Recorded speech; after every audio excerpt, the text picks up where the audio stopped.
everybody, Mike Pfeiffer with Pfeiffer Hobby Supply. Today we're going to do update 26 and I have a lot to tell you today. I'm going to try not to be long-winded, but it's going to be hard because I have done a lot of things. So let's get into this and I will try and keep each one brief. I did not record these as I went along, so I will be recording them each today so I have a chance to make them short. Okay, well, let's get started. Okay, gang, one of the first things I want to show you is I got a lot more stuff hung up on the walls. I got my big horny toads even up. All my locomotives that were packed away are now in the display cases. I got the glass shelves up over here to put the cars on, the small 143rd cars. And if we swing around, you can see I got the big brown shelf up. Got the monster models over there. And keep going around. I got horny toads up. I got just all kinds of stuff up. By the way, when you look at this, I don't know if you notice anything different. I raised all of the light fixtures up about 6 inches, and I still have a real good sufficient amount of light. We're going to go around the wall here. I had the shelf on the top, was in the old room that had the trophies on it. I had 2 more pieces of glass cut, and I bought some brackets on sale that matched the brackets I had at Hobby Lobby. So now we have a model shelf. We actually have 3 model shelves, which are not full. That's a good thing. The next thing we're going to talk about is I got the TV up. It's working. I'll show you that in a minute.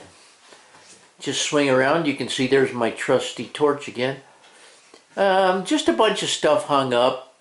Just a bunch of small things. And my poor little horny toad, I cleaned him up. He had kind of disintegrated inside there. I took it apart, cleaned it all out, and he's still in okay shape. So, let me move on. Okay, here's the TV going, and you can see I watch my favorite things. I'm just kidding. I'm not my favorite thing. But anyway, I did hang my oil can from the ceiling. Got to look at that. Now we're going to come down here. I got to step back towards the door. I got the model rack built, and I got it painted, and I have all the models in it. And I painted the L girder at the bottom of the L girder. And if I swing around over here, I got the bookcase put in over here on this end.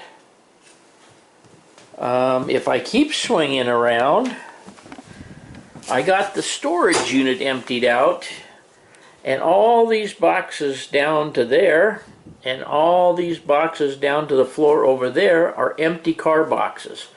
Those are all the boxes from all the rolling stock and locomotives I have.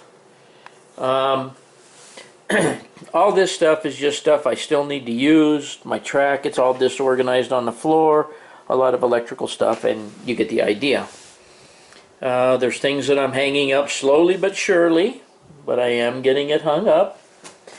I did, by the way, get the bus line in. You can see part of it right there, the black twisted bus line. I did get my reversing circuits hooked up. There's one hanging down right there that I haven't moved the things and attached it up to the benchwork yet. But there is a reversing circuit there for the branch line track. And then if you look down underneath over here, you do not see any of the feeder wires hanging down. That is because I have attached them all up, soldered them all. They have all been soldered, and they are wrapped up with some Velcro to keep them from sagging down, and they are soldered to the bus. Of course, the switch wires are still hanging down. Everything's in pretty good shape under here. I have another reversing circuit. It's attached to the board under there for this loop, which I have run a locomotive around. And as a matter of fact, that blue locomotive right there, I've run it around several times. That reverser works. Now let me show you what I did to test the other one at the other end. Now I'm on my squeaky stool again. Now let me remind you that this track is the branch line. This is the beginning of it. Now this is not any kind of resemblance of what the branch line will be. It is merely a temporary track thrown together to get to a turnout over there that takes the end of the branch line down to the other loop underneath the layout. I have also run that same blue F unit and the cleaning car down through there and got that cleaned, and that loop works fantastically as well. So now we have all of the track wiring, it appears so far, proven. And I have run, well, let me move on to something else before I tell you what I have run, and then we'll show you how it runs. Another thing that I've gotten done is I have my DCC Specialties PSXR over there, and when I get the fascia in, I will hook up. This is a red and a green light indicating short or good.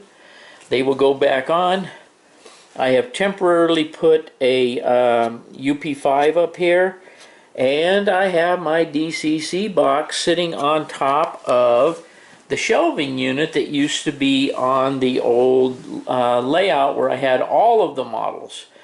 What I did is I found out it fit under there. I have screwed it to the floor, and I have screwed it to that leg, and it is not going anywhere if someone bumps into it. I have the die-cast cars down there and the magazines. The old model magazines are on it. That is where it is staying. You can see that I do have my car boxes under here, and I have more car boxes down here, and of course I have this mobile tray in the way, but that's okay. That's what it's there for. Okay, let's start here. Another thing that you have likely noticed already is I have all my little struts in to hold my fascia, to glue my fascia to. And as I put them in, I glued them down here at the bottom, and they do have a little bit of wiggle room, but they're pretty darn sturdy. They'll hold the fascia fine. I have decided that I'm doing 12-inch fascia here, which will take me up. I can do about an inch up here and about an inch below the bottom of this.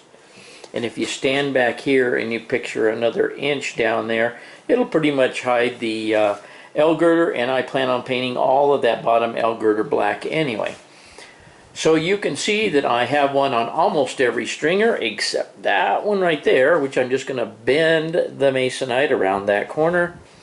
So the 12-inch Masonite will basically go all the way around here, and then over here where this starts, I might go to 16-inch, and I might put 16-inch all the way around here because I don't know what this scenery is going to do here. So I might put 16-inch here, then I'll have to cut it down here for this. Made these low so I could do so. Then I made it so it can come back up here.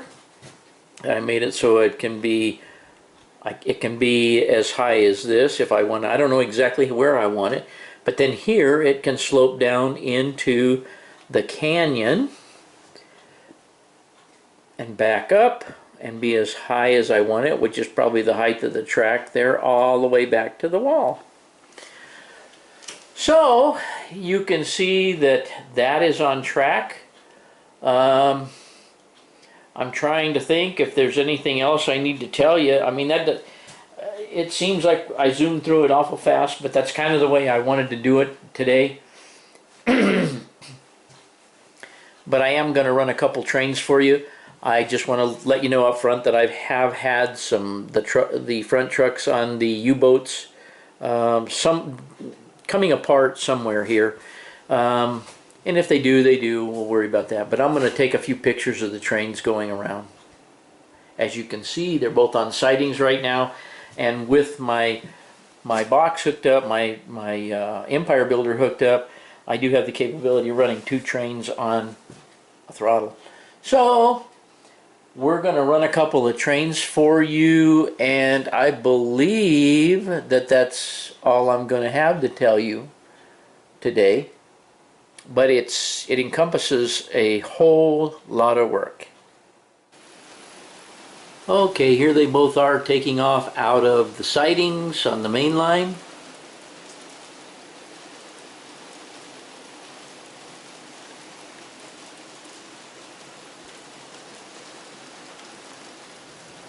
And here the two U-boats are taking it up the hill on the inside track.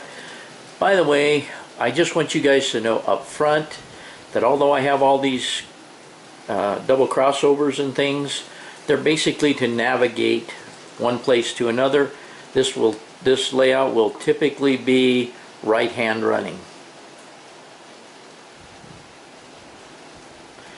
While we're watching this guy climb the hill here, I was also going to tell you that I have totally vacated the storage unit, so everything that I own for the railroad is in the building here, or up in the attic for the foam that I did not use and so forth.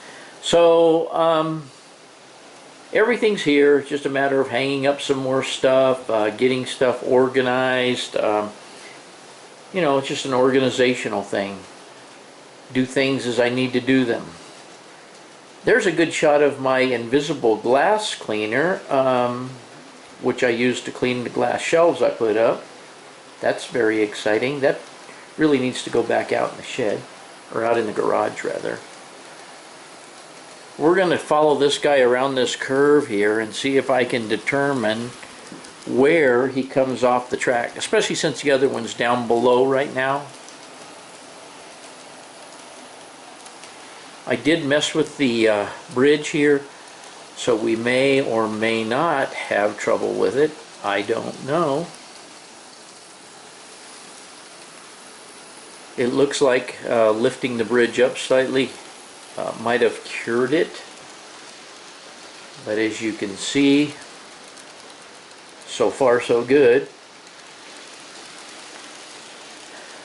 And now it's headed down to ground zero. Let's go check on our other train. Here you see our other train passing through the lower level, which you've seen before. And at the speed it is going, and if I swing around here and at the speed this one is going, they are probably going to pass on the uphill on the back side of the yard. Okay, we have the war bonnets coming up, and we have the yellow bonnets going down in the back.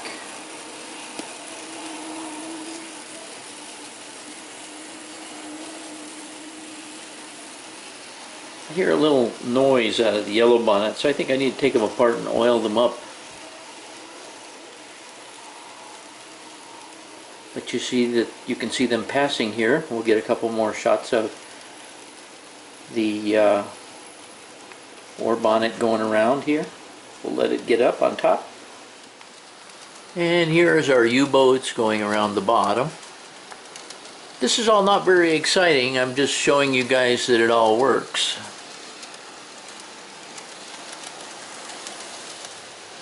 And here goes the war bonnets uphill.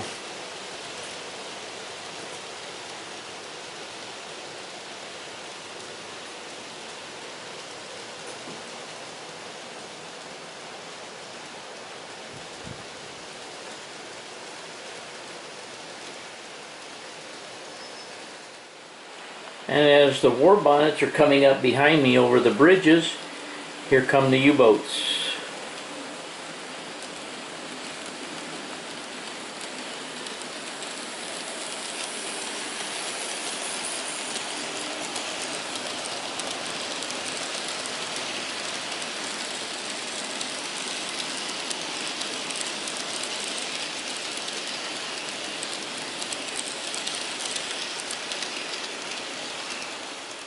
Here's something I wanted to show you guys and tell you. I got my shop, or my little light that I've had underneath the layout so I can see what I'm doing. And I have a temporary extension cord back here coming out of the wall there, and then it dawned on me, if I do that, because I have one over here behind me, if I do that, I have no way of turning the layout off by a switch on the fascia of the layout. So I'm going to have to go back under the layout and put all, let me let it focus, all that wire laying on the floor in those boxes underneath the layout here, or put some new wire under there, however it works out. But nevertheless, I need some boxes under there to attach you know, the cords to, so that I have a place to plug stuff into, yet be able to turn the entire thing off when I'm not using the layout. I can turn all of the DCC and so forth, lights and everything off like I had it before. So the next game plan is to go get Masonite. Okay, and here are the war bonnets coming in to the main line, not the sidings, but onto the main line in front of the depot.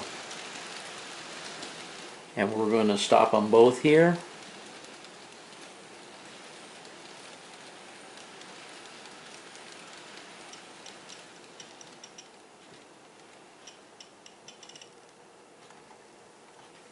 And there you have it. We have run 2 trains around, a lap in each direction. And that's about it for today. Well, okay, that's it for 26. And you can see what I've got going on. And we'll just talk to you on the next one. And thanks for watching.